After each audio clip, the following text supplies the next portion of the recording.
Well, as we start heading towards the closeout of Power and Electricity World Africa 2018, we're certainly grateful to have a bit more private sector participation in our interviews and our discussions. And I thank Mrs. Nelisiwe Magubane to join us this afternoon and give us a bit of perspective as to what's happening in the private sector and how things are developing.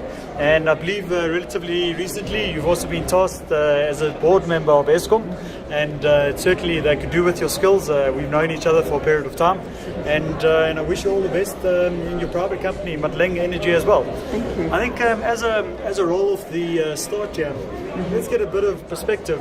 Yes. And I'll be completely straight with you, Yes. right? Yeah. Where's the public and private sector going to meet in 3 years' time from an energy standpoint? No, absolutely. In fact, as far as I'm concerned, is that conferences like this one are extremely important to bring those two sectors together. Because what usually happens is that Eskom, government usually plan on its side, and also you find private sector plans on its side.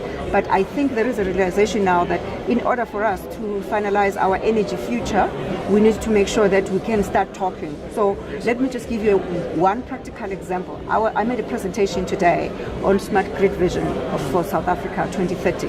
And the team that was put together, it was both private and public sector. And the document that was produced is of excellent quality, and it shows that everybody has got a buy-in in it. Now, when we have a look at microgrids slash smart grids, etc., there's a little bit of confusion in the general market as to what is what. But in essence, I think for the purpose of this discussion, we'll look at microgrids or smart grids to be inclusive of one or the other. And in principle, how do you feel that the microgrid or smart grid environment is going to benefit South Africa? We've got huge controversy in the terms of regulation, which I think is going to settle down very, very shortly, and we have to. Yes. Otherwise, we're going to be back in a crisis. That's right. But nonetheless, how is that going to impact on South Africa in particular and resolve some of the tension that is currently within the market, sitting between the public and the private sector, with particular reference to many of the delays? That's right. Okay, let me just start by saying that a smart grid is basically a grid that is able to communicate. It's a grid that is able to heal itself. It's a grid that is able to actually be sustainable. So that is the case. So it can actually be done on the current existing circumstances. Yep. Yes. Now the microgrid, it's basically a grid, but that is separate from the national grid. So in other words, you've got a city like Nice in France, where they've made a decision that they are going to island themselves from the grid. And those timelines are fairly short. That's Yes, a yes. publication I probably read about a week or two ago. Exactly, yes, yeah. So they've islanded themselves from the grid, and they are self-sustainable. So basically, it's when you are actually not connected to the national grid. But going back to the issues around regulation, my view is that there is nothing that focuses the mind like the crisis. So as such, I am of the view that people are going to be able to be more focused and then have better outcomes going forward. Because you must remember, we're still under a lot of pressure.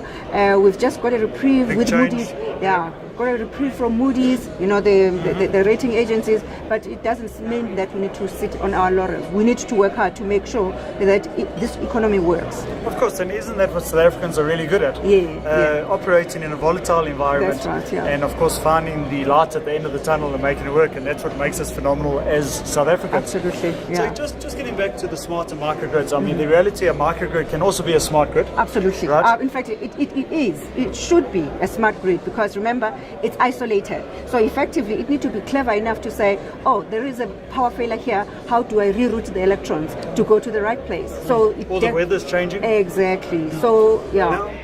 Now another question, right? Do you believe that microgrids ultimately become interconnected? So you build microgrids. Yeah. They are isolated. They stand by themselves. Yes. You have a technology mix to make them sustainable. That's correct, yeah. You're applying a battery storage solution that's that you right. can apply a very smart diversity factor around. Exactly, renewable energy. Which reduces capex. Yes. So in that type of environment, when Yeah. you look at a microgrid, the probability of multiple microgrids becoming interconnected in 20, 25, 30 years time. Extremely strong. Very, very strong. In fact, that would actually be the best, because then what actually happens is now not only you are having smart grids, we are having smart microgrids. Exactly. And I was having a chat to Mr. Bate from the Southern African Power Pool a bit earlier today. Right. And one of the things that he referenced is their sort of adjustments in their strategic approach, etc. Yes. They acknowledge that distributed energy is going to be absolutely key. Absolutely. But one of their biggest wins that they've had over the past period now is the trading environment. Oh yeah, right, yeah, and that's effectively piggybacks on the justice around a microgrid that is interconnected with another microgrid. Absolutely. That's going to be quite important, because think about it. If say we were at the moment, Zambia is experiencing drought. So if they as much, think of them as a microgrid. So think of them of us now exporting that power back to them. So because of the intelligence of our network, that will be phenomenal. Very good. Great. Have a look at energy poverty.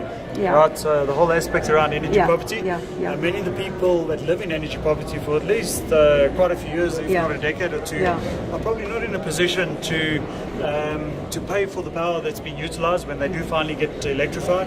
We also understand it's not going to be through conventional transmission. That's right. It's going to be through a decentralized, distributed type of energy structure. That's right. How do we deal with that in the interim? Oh, you know what? I'm very, very optimistic. Look at what happened to the mobile networks. Nobody ever thought Nobody ever thought that those people can actually afford to have mobile networks, but it has had such huge penetration. So I'm of the view that also distributed generation is going to improve lives, because imagine this. Once we have got distributed generation, we are able to make sure that we've got adequate food supply. We are able to make sure that we start businesses, and then of course even sell back to the network. May I paint a bit of a scenario for you? Yeah. Right. The conventional utility across the African continent is in a spot to bother. Yeah. Right. You've got a huge percentage of the population that requires electricity. Yeah. You don't necessarily have the capex budget to roll it out. That's right. So how do we handle the funding or the guarantees around microgrids? And in the environments where you've got an off-taker that hasn't had power for decades, the likelihood of them affording a kilowatt hour becomes very much diminished. Or That's we're right. looking at rather from the point of a complete system, That's right. which is ultimately then going to make sense. That's right. Yeah, I'm of the view that when it comes to that, your DFIs, which is your development financial institutions, are going to play a critical role, because it's in their interest also to make sure that some of these communities actually thrive, because that's what you want to do. And what is going to make you thrive? It's energy, and hence therefore private sector participation, supported by those multilateral institutions. I'm talking about the World Bank, I'm talking about African Development Bank, I'm talking about Development Bank of Southern Africa. All those kind of multilateral institutions are going to play a critical role in kickstarting the energy revolution in the continent. So the word you just mentioned now, kickstarting, I think is very important, because that's the intention of many of these support structures, is kickstarting an initiative. But as Africans, we need to take a very concise and very clear role and position and stand on this, stating it's going to be kickstarted, but we need a very formalized, very mature and established approach to make it sustainable moving forward on its own steam. Exactly. Hence, therefore, it's very, very important then that the government create an environment where there is legislative certainty. So in other words, when you go there as a private sector with your money, at least you know exactly how the game is going to be played. Just like we did with the Renewable Energy IPP program. What we did, we said, here are the rules of the game, here is what is expected out of you, go and play. So that's what you need. But where things have gone horribly wrong on the Renewable Energy IPP, we've started very well. Yes. Right, and now we're sitting with a whole basket of issues and excuses. That's right. As to why it's not happening. And isn't the truth behind that is in essence, Eskom just can't afford it at the moment? With the Renewable Energy program at the moment, I am of the view that it's a question of time before it gets started again. It's unfortunate that it was delayed for the past 2 years.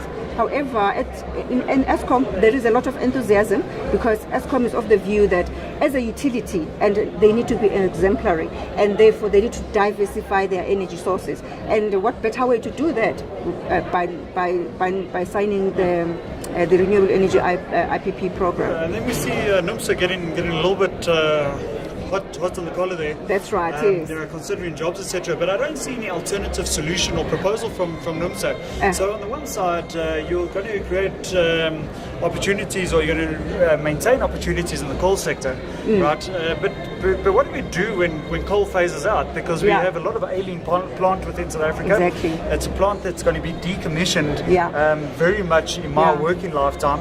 And I think before my smallest child actually gets to an adult age, the vast majority of the plants are more than likely going to be decommissioned. So how do we deal with this? Because I don't see any alternative proposal on the table. We're delaying something that's got a huge amount of international respect, which is the Renewable Energy Independent Power Producers Procurement Program. Yes. But what are we doing? What is the alternative? So if we're not going to do that, what is NUMSA coming to the table with to state we should be looking at this as opposed to that? Yeah, you must remember, when somebody is actually in a situation and he doesn't see the way out, the only alternative is to fight. Unfortunately, we cannot fight the revolution. And you don't need to fight. Yeah, but what is most important is that at least organizations like Savia, they are beginning to say, how can we make sure then that we train those people? Because remember, people in the mine, they are basically middle-aged. So how do we make sure that we retrain those middle-aged people and then be able to participate in the renewable energy space? So there is a big exercise at that particular point in time by Savia, which is being undertaken right now. Certainly, and even during the early stages of Medupi, I mean, it's a complete disaster today. Yeah. But in the early stages, there was a firm initiative to actually get a lot of the migrant workers, etc., or the contracted workers from areas outside of the broader Medupi, Lepalali area, to actually get them upskilled into different avenues of employment and working for water, working for fire. Were very instrumental in those days. Do you feel that this is a continuation of that, and have we measured the success out of the early days of Medupi? I'm not talking about the last two and a half years. Sort of like the really early days when the initiatives were still fresh and they were good, and they were actually being implemented. Absolutely, because as we speak, like right now, you know very well that Lepalale is a whole new town. I mean, it has grown quite phenomenally. However, when it comes to renewable energy, I firmly believe that it might not necessarily be as optimistic as most NGOs usually say, but there are certain areas where we can actually create new job opportunities, new employment, not necessarily in the energy space. And the positive outcome of Medupi and Kusile is that through the delayed construction process, it's actually made renewables look very attractive, very bankable. That's correct. Because the cost out of Medupi, I haven't looked for some time, but it is astronomical per kilowatt hour before your losses, before your distribution. Absolutely, no, that's true. Very, very interesting space. But nonetheless, what's important today is how do we move forward? No, absolutely. And how do we obviously take the next step? Yes. And if I could hear from you, both in your public as well as your private position, right? What would you say is the most valuable advice you can give to economies that are suffering from a relatively similar situation around electricity, although economies that have substantially less infrastructure, but are very much impacted by energy security risk, etc. What would your sort of single line of recommendation be for the next 10 years? For governments, create regulatory certainty and then let private sector play.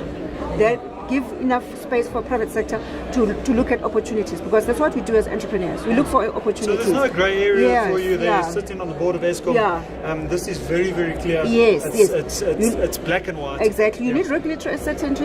When people put in their money in your country, they must feel that they are going to get a return on investment, because that's what it's all about. We go into business to get a return on our investment. So that's what we need from governments. Well, on behalf of Power Electricity World Africa 2018 and a very long-term friend, Nelisiwe Magubane, I wish you all the best. I'm absolutely enthused by the level of interaction, the level of openness with your various portfolios, both private as well as public sector. And I think we're in for a very interesting process over the next 5 to 10 years, which is ultimately going to give us a positive economy and ability to obviously grow off the basis. Absolutely. And nonetheless, I mean, this is going to give us huge opportunities to provide employment for our youth. That's right. Not necessarily jobs, but just skill transfer to allow them to apply these skills across the African continent. So thank you very much. It's been a great pleasure having you, and I'm looking forward to the next discussion. Okay, fantastic. Thanks. Thank you. Okay, sure. Bye-bye.